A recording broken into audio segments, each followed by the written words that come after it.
With that being said, I do want to take a moment to just, if there's any questions from the press. I know I've been up here talking for a long time, and I'm very long-winded, but I just took us to 137 years, and we did it within the hour. So I think.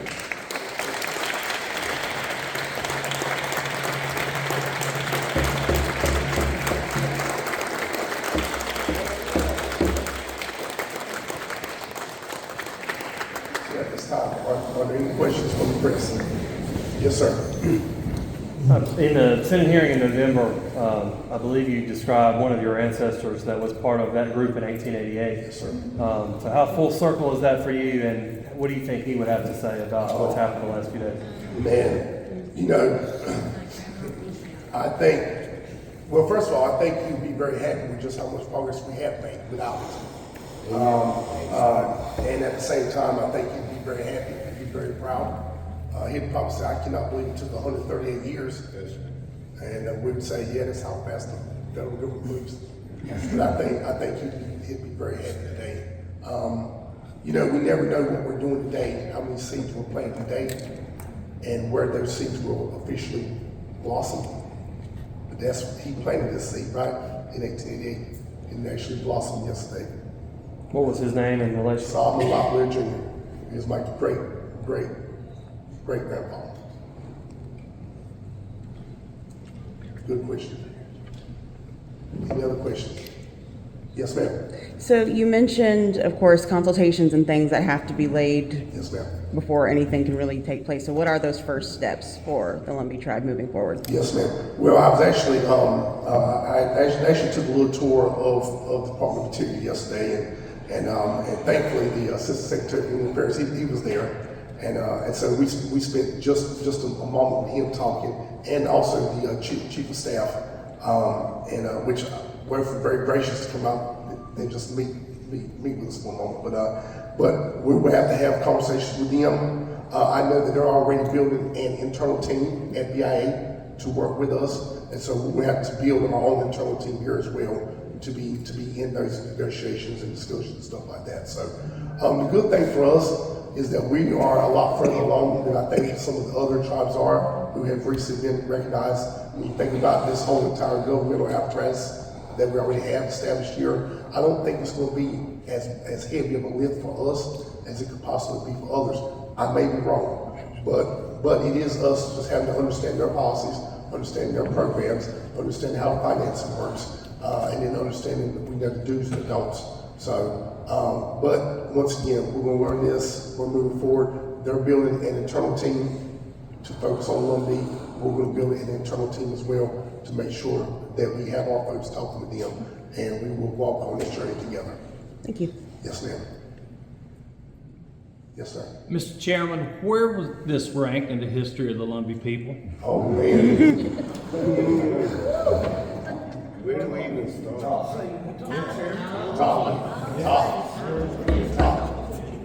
Why is that the case?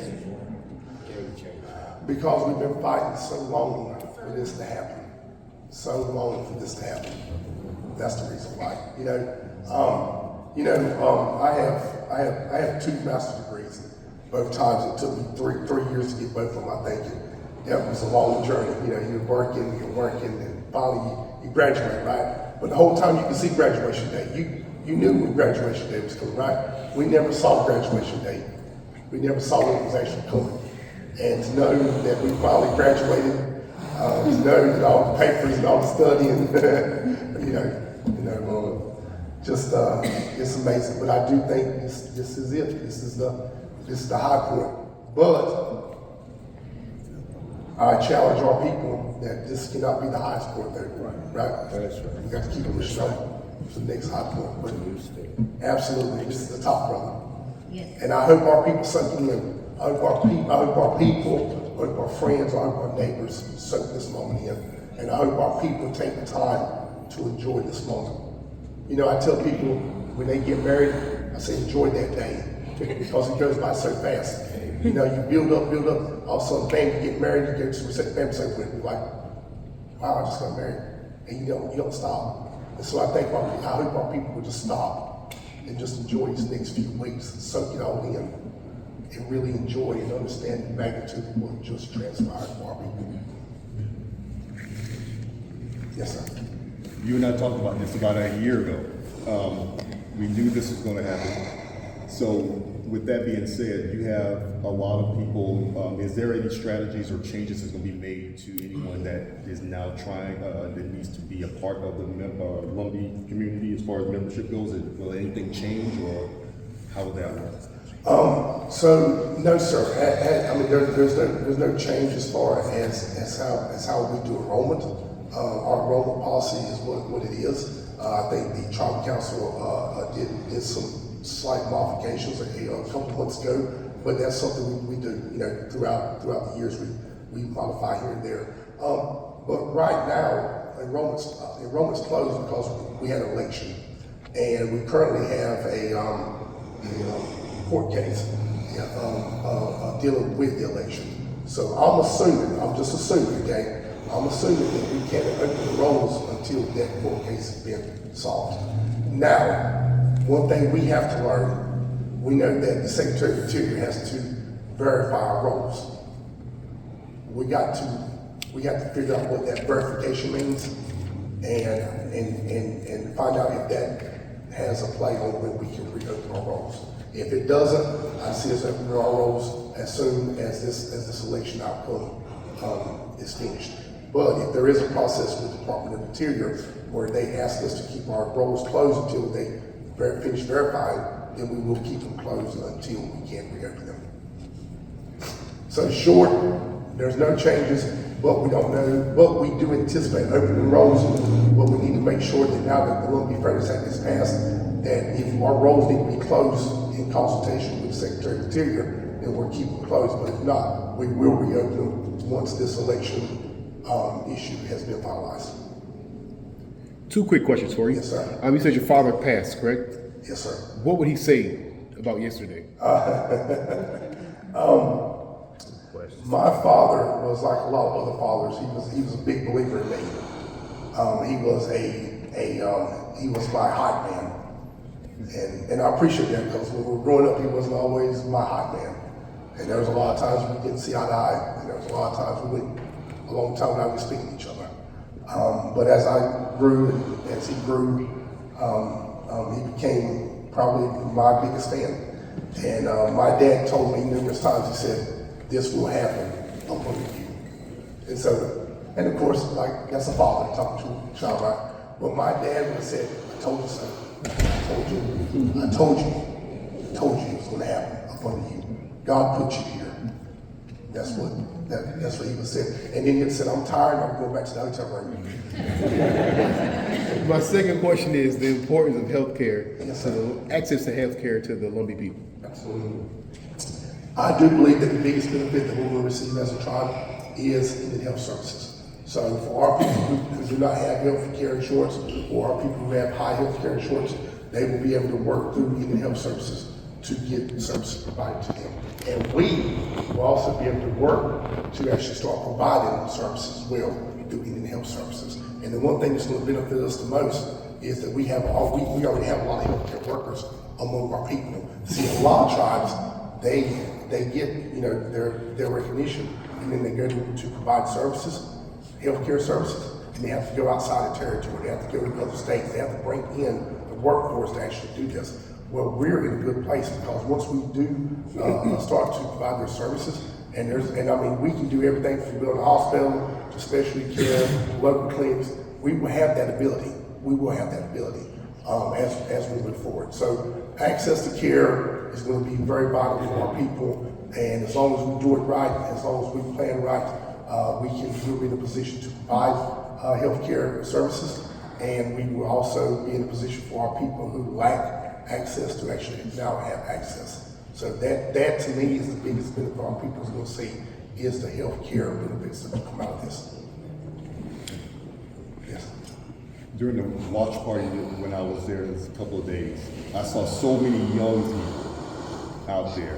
If you could say anything directly to them that were there, what would you want to tell them? Step up.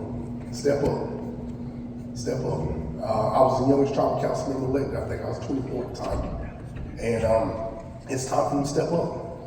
They're young, they need to be involved, they got a ton of energy. Most of them, you know, they're just full of life. They have a ton of ideas. Get involved, and vote. Get involved, vote. Come, volunteer. Just be active. Our young people are our future, and I think a lot of times we want to wait on them to get 40 and 50 and 60 years old before we want to do anything. I mean, I literally ran for tribal chairman at the age of 40, and I had you're too young to be chairman. Well, what do you want me to be? 85 to run for chairman? I mean, you would think that we would be encouraging our youth to get involved, encourage our youth to want to do things with the tribe. One of the things that got me started in all this was when I was in the 11th grade. When I was in 10th grade, I got offered an opportunity to go to the National Unity Conference in Phoenix, Arizona. I was 16 years old. I went out to Unity, and I started meeting all these tribal youth from all over the country. And it blew my mind that there was other natives out there, outside of little Robesonian County where I grew up at. And to be honest with you, that helped me start where I am today. That little trip to Phoenix, Arizona, the first time to get on an airplane. But we need our youth to be involved. We need to encourage them. We do not need to discourage them. They have a lot of energy. They're passionate. Let's let them get involved. Let's push them. Let's promote them. Let's not tell them to sit down. We give them guns and send them to the army at age 18. Why come we cannot send them into the public service arena at the age of 18, age of 20? So absolutely. Let's give them. This is happening for them. Amen. Yes, ma'am. Can I ask a question, Chairman? Yes, ma'am. A lot of people are dreaming. A lot of people are dreaming. You have 2 more years. Is there anything that's on your heart? I know you've been dreaming for farmers. You've been dreaming for young people. Is there anything on your dream list? To share? I'm gonna say this. Working with this tribal council, we've doubled our budget in less than 4 years. We went from $20 million to $40 million. We have created 3 new departments here: agriculture, natural resources, economic development, tourism, and we've also created a health and human services department. We have totally renovated the culture center. We have got the Lumbee bill passed, and we've done all that in less than 4 years. And those were all dreams, and we made them happen. Now I think the next step is implementation, and going out there and taking these new departments we have and actually start going after programs and services that we can provide. So we've done a lot in less than 4 years. I know I have some critics out there who say, "Oh, they ain't done nothing." I'm like, "What do you mean we haven't done nothing? Look at the growth we've had in less than 4 years." I even told Gerald I was planning on resigning. That's a plan.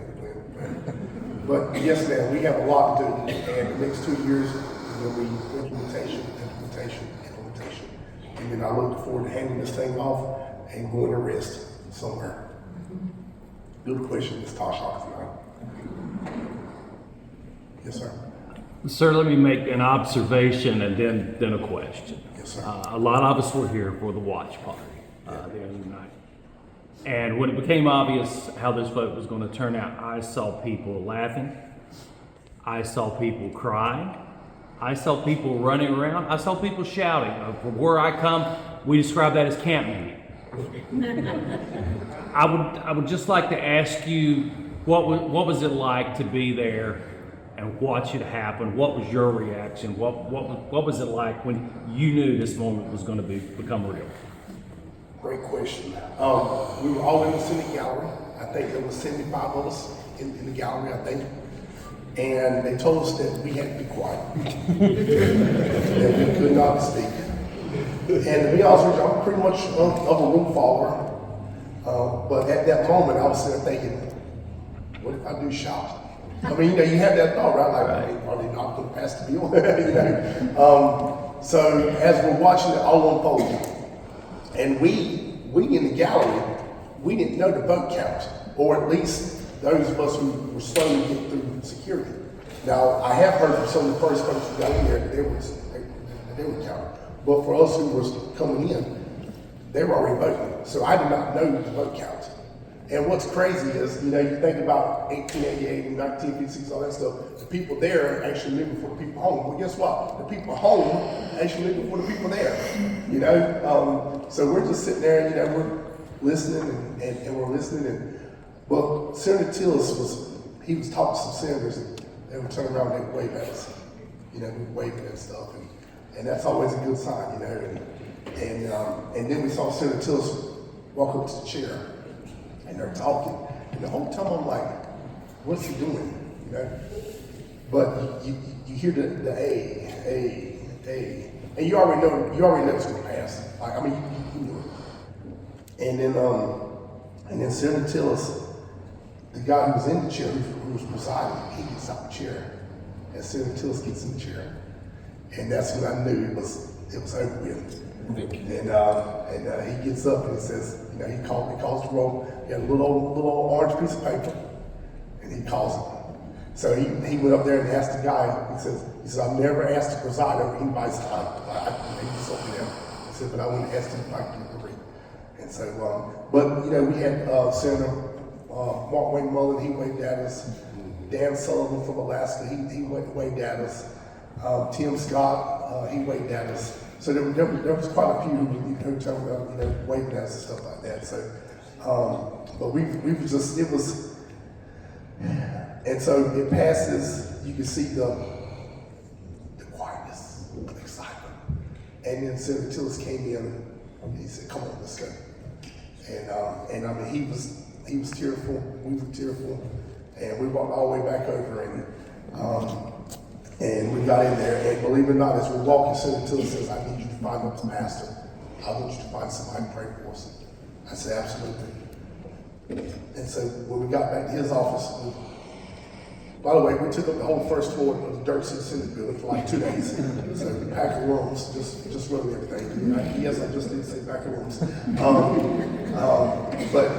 But he called for prayer, and we had our preachers come up. And man, I'm gonna tell you what, just to have him say, "Let's pray," you know, and they anointed him, they anointed me, and we stood there and prayed, and you know, it was just a glorious time, and I think that's when everybody's emotions really started growing, because you realize that it was said and done, and now we can celebrate. So it was surreal. It's a real moment. And I'm glad I could be there a lot. We literally had a guy say, "I saw that you all, that the vote had been postponed to Wednesday." He said, "I got on a plane this morning and flew up here." I mean, you know, we had people just flying in from different places. So it was amazing. It was an amazing time. But like I said, the folks here knew it before we knew it. Yes, ma'am. As an educator, I'm really happy. I get emotional too. Yes, absolutely. As an educator, I'm happy that the bills would open doors for future students to get on scholarship money. Yes, ma'am. Because I know personally a lot of students, they wouldn't go for higher education if there was no money. So I do get emotional as an educator. All the doors it's going to be open Absolutely. for our young students. Yes, ma'am. And you know, so many times we've been unable to check that box, that fairly recognized box. And now we will be able to do that. And they cannot keep us from